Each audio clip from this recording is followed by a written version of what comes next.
वृष्टि नहीं होती है, कीड़ा नहीं लगता है, तब जाके 6 महीना में हमें मात्र 25% के मुनाफे पे हम अपने उस गेहूं को बेचते हैं। हम सामान्य लोग, हम लोग गरीब लोग की श्रेणी में आते हैं।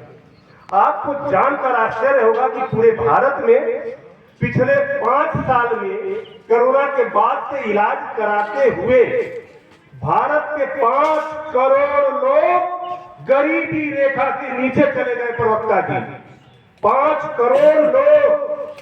इस आजमगढ़ की जनसंख्या है 52-53 लाख, यानी कि आजमगढ़ जैसे 10 जिलों के सारे लोग पूरे भारत में गरीबी रेखा से नीचे चले। वो क्यों ऐसा? मुझसे लोगों ने कहा कि क्या हो नेता, सपा का नेता आवा तब अब बोली निकल के पहले काहे ना निकलता। अरे भाई, जब हम पैदा भईनी, जब 5 साल का भईनी, तब जाके हमारे एडमिशन भय, इंटर कहीं, बीए कहीं, एलएलबी कहीं, बीएड कहीं, इंजीनियरिंग कहीं। तो समय इले पे एक जब हमें ज्ञान मिलल है तो बोलत हम किसी सरकार के पक्ष में और पक्ष में नहीं है महाप्रधान। हम बस इतना कह रहे हैं कि सरकार किसी की हो, मुझे नहीं पता भारत में किसकी सरकार, मैं नहीं जानता। बस मैं इतना कहना चाहता हूं कि आप निर्धारित कर दो दवा के मूल्य को कि कोई कंपनी बनाएगी उससे अधिकतम 2 गुना या 3 गुना ही एमआरपी छाप सकती है। अब बताइए, मेरी ये लड़ाई सही है कि गलत है? सही है, बहुत सही लड़ाई। कितने लोग मेरी इस बात का समर्थन कर रहे हैं? अगर कंपनी 2 रुपए की बना रही है तो चलो यार, हम तो मात्र 25% के मुनाफे पे, हम बड़े लोग हैं, देश को पेट भरने वाले लोग हैं, किसान लोग हैं, चलो तुमको ऐश करो, 3 गुना छाप लो। अगर इसका 3 गुना छाप लिया जाएगा तो जो ये 305 है, इस पे एमआरपी छप कर आएगी 6 रुपया। 305 रुपए की जो चीज आपको मिल रही है वो 6 रुपए की मिलने लगेगी। हमारे बीच हम लोगों के गार्जियन राजेश भैया, एडवोकेट वरिष्ठ अधिवक्ता मौजूद है। मैं आपका इसी मंच से स्वागत करता हूं। हालांकि आइए आप बैठिए, मेरा भाषण पूरा होने दीजिए। मैं चल रहा हूं। अभी मैं एक और चीज आपको बता दूं, जब किसी की हड्डी टूटती है तो राड पड़ता है ना। यहाँ प्रयास संगठन के लोग हैं, जनता की भलाई के लिए लोग दिन रात मर मिटते, हम लोग देखते तो दया आती। कभी नदी में कूदकर नदी साफ करते, कभी लाश जलाते, कभी गरीबों को उठाकर इलाज करवाते हैं, कभी रोड पे पड़े हुए लवारिस लोगों को ले जाकर इलाज कराते हैं, और कभी मरे हुए जानवरों को सड़कों पर से हटाकर उसका क्रियाकर्म करने का काम करते हैं। ऐसे लोग भी हमारे बीच मौजूद है। मैं उनको भी नमन करता हूँ। आप लोगों से बहुत कुछ सीखने को आप लोगों से मिलता है। मैं बहुत आप लोगों से प्रभावित रहता हूँ। साथियों, जो राड आता है, उस राड का जो भारत में कीमत सबसे महंगा राड शायद आजमगढ़ में मिलता भी नहीं, वो इतना महंगा है राजेश भैया कि वो राड आजमगढ़ में नहीं मिलता। उसका थोक मंडी कीमत 1500 रुपया। सबसे महंगा भारत में जो अपोलो मेदांता लगाते हैं, उसका सबसे अधिक जो कीमत है उस राड की 1500 रुपया, और सबसे सस्ता जोगिंदर भैया 300 रुपए का। लेकिन जब आप डॉक्टर के पास जाते हो तो डॉक्टर आपके जूते को देखता है, नाइक का पहना है कि नरौली पर से फुटपथवा पर से ले ले। तो अगर फुटपथवा वाला आई तो कहीं के ऐसा नहीं कि तो 300 वाला 7000 रुपया में लड़वा लग गया। और जब तुम नाइक के पहन के आया हुआ तो कहीं के ऐसा नहीं कि 50,000 रुपया में बढ़िया रहा। जैसे जब मैं मुद्दा उठाता हूँ, लोग कहते हैं भाई डॉक्टर है तो लेबर करिए।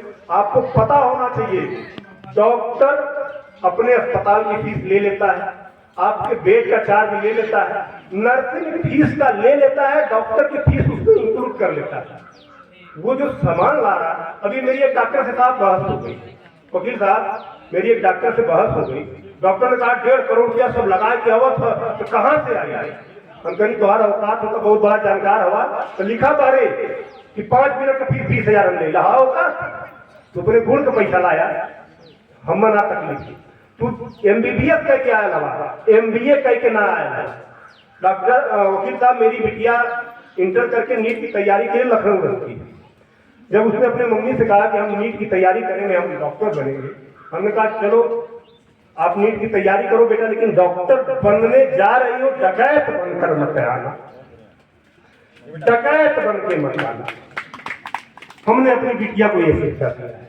ध्यान करो, हम गरीबी को समझते हैं, हम जानते हैं गरीबी क्या होती है, तब हम आपके बीच। और इसमें मैंने काम क्या क्या किया है, मैंने भारत के लोकसभा के 543 और राज्यसभा के 250 टोटल 793 सांसदों को रजिस्टर्ड डाक से चिट्ठी भेजी, तैयार कर लिए 327 चिट्ठियां मैंने भेज दी है। पैसा लगता उसमें 30-40 रुपया लग चुका है।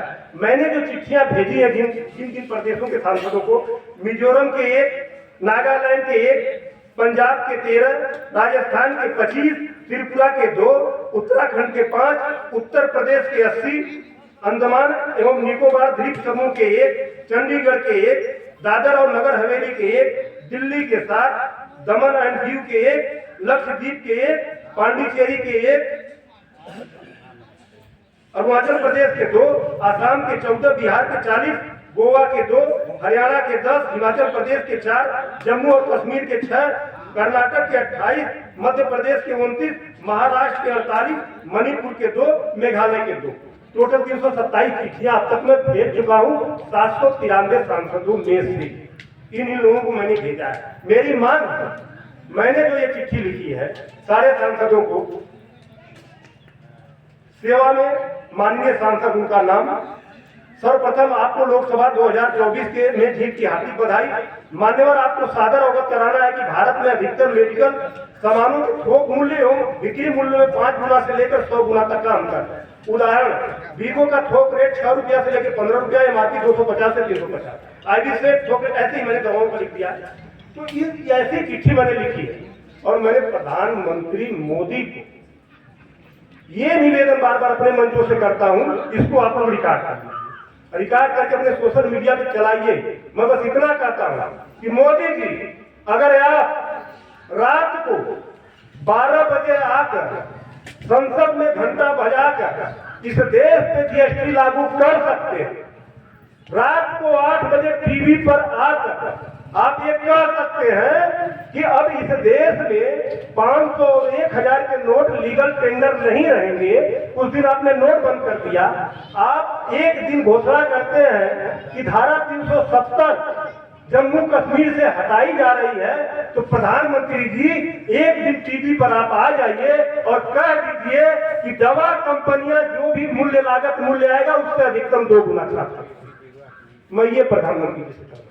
और प्रधानमंत्री जी, इस मंच के माध्यम से मैं आपको कह रहा हूं, आप जिस भाषा में समझोगे उस भाषा में समझाऊंगा। इसको अन्यथा मत लीजिएगा किताब। मेरे कहने का मतलब, मैंने 12 भाषाओं में चिट्ठी लिखी, उनको जो भाषा समझ में आती है पढ़ लेंगे। मैंने उनको 12 भाषा में, मैंने तमिल में, मैंने कन्नड़ में आती है केदार भैया, मैंने 12 भाषा में चिट्ठी लिखी। आप कहाँ कुछ और सोचने लगे? जो जिस भाषा में समझेगा उसे उस भाषा में समझाऊंगा, ये मैं नहीं, यही लोग कहते हैं। तो मैंने 12 भाषा में चिट्ठी लिखी, मैंने गुजराती में लिखी, मैंने हिंदी में लिखी, मैंने तमिल में लिखी, मैंने कन्नड़ में लिखी, मैंने पंजाबी में लिखी, मैंने मलयालम में लिखी, मैंने असमिया में लिखी।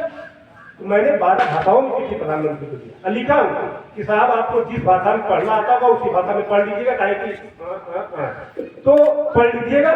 बाकी तो बहुत कुछ ना कहते हुए मेरी इस लड़ाई में आप लोग कौन, सारे लोग मेरा निवेदन की साथ दीजिए। आपकी लड़ाई है, पप्पू यादव की अकेले की लड़ाई नहीं है।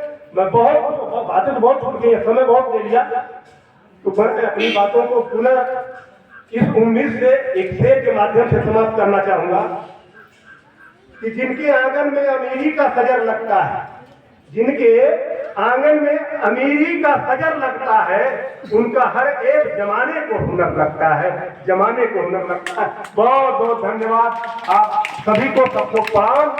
जय हिंद, जय भारत, जय भीम, जय समाजवाद, भारत माता की जय। इनकलाब जिंदाबाद। धन्यवाद।